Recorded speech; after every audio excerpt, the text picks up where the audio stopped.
Kondensasi uap air di permukaan tanah mengawali September pagi di Karangsambung.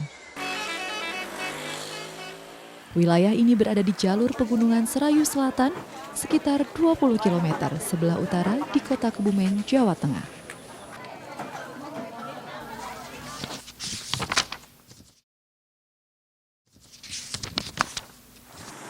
Di kawasan inilah para akademika mempelajari ilmu kebumian. Bagaimana bisa bebatuan Karangsambung berasal dari dasar samudra, sementara Karangsambung berada di ketinggian 52 meter di atas permukaan laut. Ini kalau kita lihat bentuk gunungnya itu tidak teratur, jadi tidak ini persis irregular. Seperti yang di sebelah sana Ya. kita lihat saat ini ya Pak. Ya? Kemudian di sebelah kanan ini lebih teratur itu sebelah sana, betul. ya ini lebih teratur. Di tempat ini yang disebut sebagai kompleks Melangs, percampur adukan batuan. Sementara yang ini semua ini sama. Batuan-batuan itu baik batuan beku, sedimen, metamorf, itu tercampur aduk semuanya di sini. Nah, kalau kita flashback ke belakang tentang teori tektonik lempeng, tempat ini adalah tempat pertemuan antar lempeng Samudra Hindia Australia dengan lempeng Eurasia. Batuan-batuan dari dasar samudra bercampur dengan batuan-batuan tepi benua ya, di tempat ini. Di tempat ini ibaratnya adalah textbooknya alam. Kalau kita lihat buku itu textbook tebal, teori macam-macam. Ya, nah di sini lihat fakta alamnya. Karena geologi itu bukan hanya batu, tetapi bagaimana prosesnya. Bagaimana kita melihat fakta di masa lalu. The present is the key to the past. 11 km sebelah utara Karangsambung menjulang bebatuan Rijang dan Gamping Merah yang secara berselang-seling membentuk tebing hingga 20 meter. Uniknya, tebing yang tersusun dari batuan sedimen ini membentuk lapisan vertikal. Kalau dari warna ini sudah jelas beda. Ya. Yang ini lebih terang, ini lebih gelap. Artinya ya. Komposisinya berbeda. Kita coba cek aja, ya. Ini misalnya kita kasih namanya HCl. Ini mengandung karbonat yang sangat kuat. Sementara yang ini barangkali tidak akan terlalu kuat. Nah, malah enggak. Yang tidak bereaksi dengan HCl, ini adalah silika. Silika yang sangat halus yang kita sering sebut sebagai chert atau rijang. Nah, ya, rijang ini adalah bagian daripada endapan laut dalam. Kira-kira lebih dari 4.000 meter. Artinya 80 juta tahun yang lalu tempat ini adalah dasar samudra yang terangkat, kemudian tersingkap. Ini berlapis berarti batuan sedimen. Sedimen itu kalau secara proses pembentukan, dia diendapkan itu rata, horizontal awalnya. Atau seperti kue lapis gampangnya. Nah, kemudian kalau kita lihat ini kan lapisannya sudah vertikal. Artinya bahwa batu ini sudah terkena tektonik yang sedemikian rupa, sedemikian kuat. Kemudian secara perlahan dia terangkat, kemudian tersingkap di tempat kita dalam kurun waktu jutaan tahun. Sungai Loning mengalir hingga 13 km dari hulu Gunung Wirasari. Pada sungai ini terdapat jenis batuan tertua di Pulau Jawa. Jadi ini adalah batuan yang disebut batuan metamorf. Batuan metamorf itu dihasilkan dari proses ubahan. Proses ubahan itu misalnya dengan munculnya mineral yang warnanya warna-warna yang terang ini mika namanya. Kemudian ini ada struktur yang namanya foliasi. Karena ibaratnya dia terkena tekanan terus-menerus sehingga dia membentuk struktur yang namanya foliasi. Itu akan terjadi karena ada suhu dan tekanan. Batuan ini sudah didating, ditentukan umurnya pada saat pembentukannya sekitar 117 sampai 121 juta tahun yang lalu. Karangsambung di situ terbentuk. Ini batuan paling tua di Pulau Jawa. Iya, paling tua di Pulau Jawa. Ibaratnya bisa dikatakan sebagai basementnya, dasarnya Pulau Jawa. Kalau kita mau ngebor di tempat lain, itu sekitar 4 kilo baru ketemu batuan kayak gini. Nah, di tempat ini sudah diangkat, sudah ada, nih bisa dilihat, bisa dipelajari.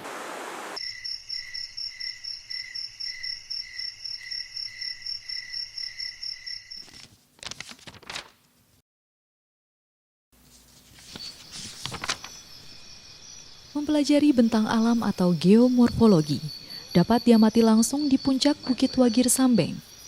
Bentang alam dari puncak bukit disebut morfologi amphitheater. Bukit ini terbentuk dari proses pengangkatan yang disebabkan oleh tenaga endogen. Jadi kalau kita lihat bentang alam, geomorfologi, di sini ada 2 tenaga di bumi kita ini. Yang pertama ada tenaga endogen, tenaga yang berasal dari dalam bumi. Dari dalam bumi. Betul, dia sifatnya membangun. Nah kalau yang eksogen itu berasal dari luar bumi. Dia sifatnya dia merusak. Dari dua tenaga itu dia membentuk suatu bentukan-bentukan alam. Salah satunya yang ada di sini semua, yang kita bisa lihat di sini semua. Ini ada yang menarik di sini. Apa tuh Mas menariknya? Nah kalau kita lihat lagi Mbak, bukit yang sebelah sana itu, yang depan sana itu, sama bukit yang sebelah kanannya, sisi kanannya, dulunya ternyata dia itu menyambung. Karena proses pelapukan itu kan diawali dari posisi yang lebih tinggi. Bagian atasnya melapuk, akhirnya yang hancur duluan itu yang bagian tengah sampai ke bawah dulu. Nah dia hancur. Sisi pinggirnya dia masih utuh. Nah disitulah menariknya dari karang sambung. Di jalur utama Karang Sambung, terdapat batuan sedimen yang berasal dari laut dangkal. Pada batuan ini terdapat fosil foraminifera besar, yaitu golongan bentos yang memiliki ukuran cangkang yang relatif besar. Menariknya, fosil ini terlihat kasat mata. Nah kalau yang di sini fosilnya itu lebih besar. Nih. Ini yang disebut fosilnya itu? Iya, ini yang namanya fosil, namanya adalah Nummulites. Bentuknya seperti koin-koin uang. Makanya masyarakat sini mengenalnya batu duit. Jika di lokasi ini material singkapannya berasal dari laut dangkal, lain halnya dengan singkapan batuan lempung di Sungai Luk Ulo yang berasal dari laut dalam. Sungai Luk Ulo mengalir dan bermuara langsung ke Samudra Hindia. Di sungai ini terdapat batu lempung yang materialnya berasal dari proses sedimentasi laut dalam. Batuan lempung biasanya atau dominannya itu berwarna abu-abu hingga coklatan. Tapi kalau kita lihat dari jauh, ternyata batuan ini beraneka ragam warnanya. Warna batuan yang berbeda itu diakibatkan dari mineral atau senyawa kimia.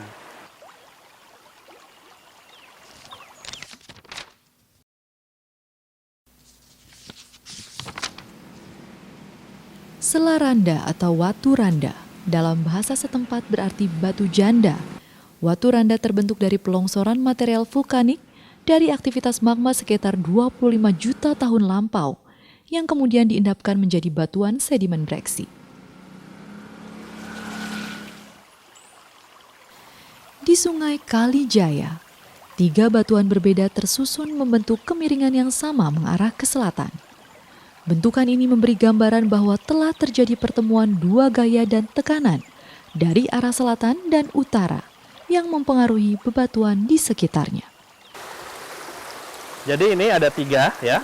Yang paling atas ini adalah batu pasir. Yang paling atas? Iya. Cuma yang di bagian bawah, yang di bagian ini adalah batu napal. Berbeda, ini sudah beda sekali lapisannya kan. Ya, kemudian yang ini, yang di sini yang kita injak ini sudah batuan berbeda lagi. Ini kakarenit. Ya, 3 jenis batuan ini miripnya sama. Cenderung ke selatan. Tapi kalau kita bergerak ke utara di sana, nanti batuan ini dia akan berubah kemiringannya. Jika batuan di Sungai Kalijaya diendapkan secara berlapis dan bertekstur klastik, maka batuan sedimen di Bukit Jatibungkus diendapkan tidak berlapis dan bertekstur non-klastik. Kalau yang ini tidak termasuk yang batuan sedimen berlapis ya, karena dia dari organik. Di batu Bukit Jatibungkus ini lebih banyak dominan foraminifera dan alga. Alga, berarti Iya. dari Tumbuhan, ya. Berbeda dengan jenis batuan beku dan metamorf, pada batuan sedimen, suhu dan tekanan tidak merusak sisa-sisa fosil, sehingga melalui fosil inilah dapat diketahui asal dan usia batuan sedimen. Jadi fosil itu kegunaannya salah satu untuk mengetahui lingkungan di mana dia diendapkan atau terbentuk, salah satunya juga untuk mengetahui umur batuannya.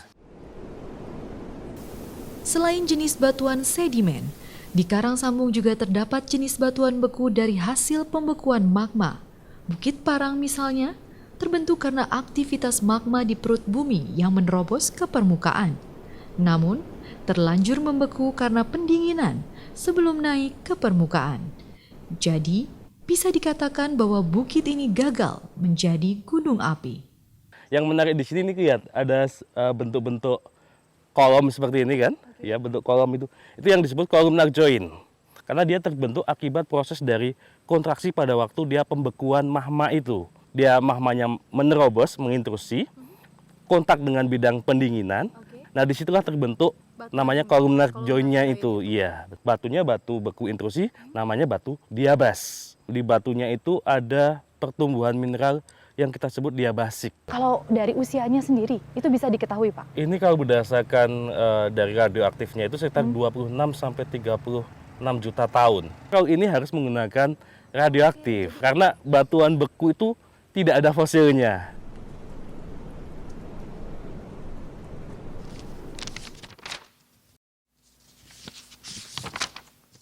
Dalam ilmu kebumian, dikenal 3 jenis utama batuan, sedimen, beku, dan metamorf. Ketiga jenis ini tercampur aduk di kawasan Karang Sambung. Di Desa Pujangan terdapat batuan serpentinit. Awalnya, serpentinit adalah jenis batuan beku ultra basa yang berubah menjadi batuan jenis metamorf ketika masuk ke dalam zona subduksi. Mineral serpentin ini dia akan tampak berserabut seperti benang.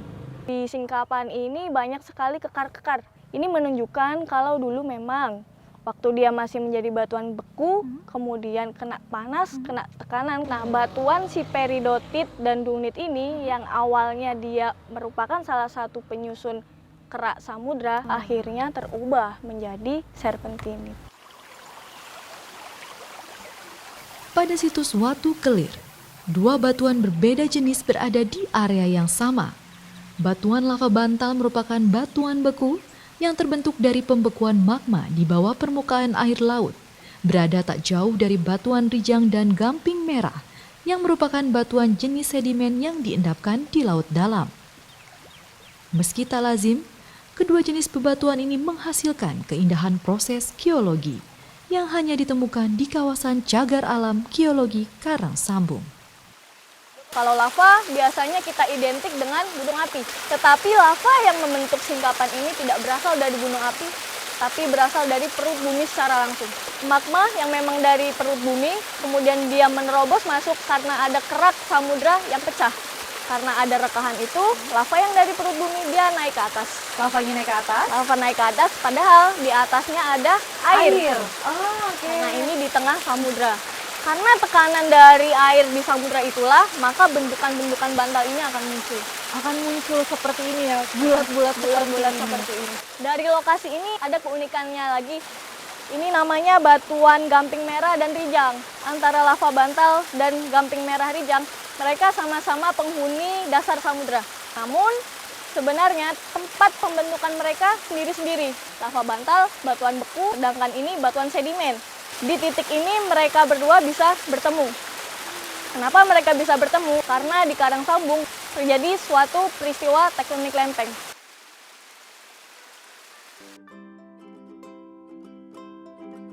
Dengan keragaman jenis dan keunikan sejarah geologinya, Karang Sambung merupakan kawasan cagar alam geologi terlengkap di Asia Tenggara. Bagi Lembaga Ilmu Pengetahuan Indonesia, Karang Sambung ibarat buku ilmu kebumian. Membaca senyapnya singkapan bebatuan adalah bentuk rasa syukur serta kepedulian atas nama ilmu pengetahuan yang diaplikasikan ke masyarakat dalam bentuk kawasan konservasi dan kawasan pendidikan bagi generasi masa depan.